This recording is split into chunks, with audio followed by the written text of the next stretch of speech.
ప్రకాశం జిల్లా చీమకుర్తి మండలం అగ్రహారంలో తీవ్ర విషాదం చోటు చేసుకుంది. కుటుంబ కలహాల నేపథ్యంలో ముగ్గురు కన్నబిడ్డలను కడతేర్చాడో తండ్రి. పిల్లలకు రాత్రి నూడిల్స్ లో విషం కలిపి ఇచ్చినట్లు తెలుస్తోంది. కూతుర్లను హత్య చేసి ఇంటికి 300 మీటర్ల దూరంలోని పొలాల్లో తండ్రి ఆత్మహత్యకు పాల్పడ్డాడు.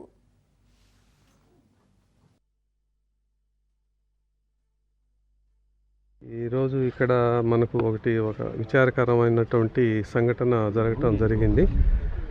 దీంట్లో తండ్రి, ముగ్గురు పిల్లలు, అతని యొక్క ముగ్గురు కుమార్తెలు కూడా మరణించడం జరిగింది. అతని పేరు వచ్చేసి సుధాకరు, ఏకుల సుధాకరు. ఇతను వచ్చేసి ఎస్టీ కమ్యూనిటీ. ఇతను భార్య, ఇతను మరి డిస్ప్యూట్స్ ఉండే ఒక 3 సంవత్సరాల క్రితం ఆమె కూడాను ఇతను వదిలేసి వెళ్ళింది. అప్పటి నుంచి పిల్లలతో పాటు ఇతని యొక్క తల్లి, వీళ్ళందరూ కూడాను ఒకటే ఇంట్లో ఉన్నారు. పిల్లలు కూడాను అందరూ కూడాను చిన్న వయసు వాళ్ళు అనమాట. 12 సంవత్సరాలు, 11 సంవత్సరాలు, 9 సంవత్సరాల వయసు ఉన్నటువంటి వాళ్ళు.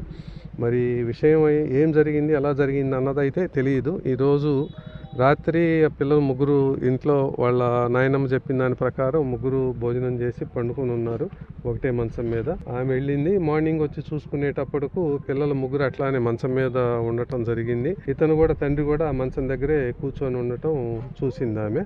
పిల్లల్ని లేపమనమంటే ఇప్పుడు లేపొద్దులే, నేను తర్వాత లేస్తారు, బయటికి తీసుకెళ్ళమన్నారు అన్నట్టుగా చెప్పేసి అతను మోటార్ సైకిల్ వేసుకొని బయటికి రావడం జరిగింది. పిల్లలు లేవలేదని చెప్పేసి నాయనమ్మ వచ్చి లేపుతునేటప్పటికు వీళ్ళు ముగ్గురు కూడాను అచేతన అవస్థలో కంప్లీట్గా, అంటే అందులో చనిపోయి కనిపించడం జరిగింది.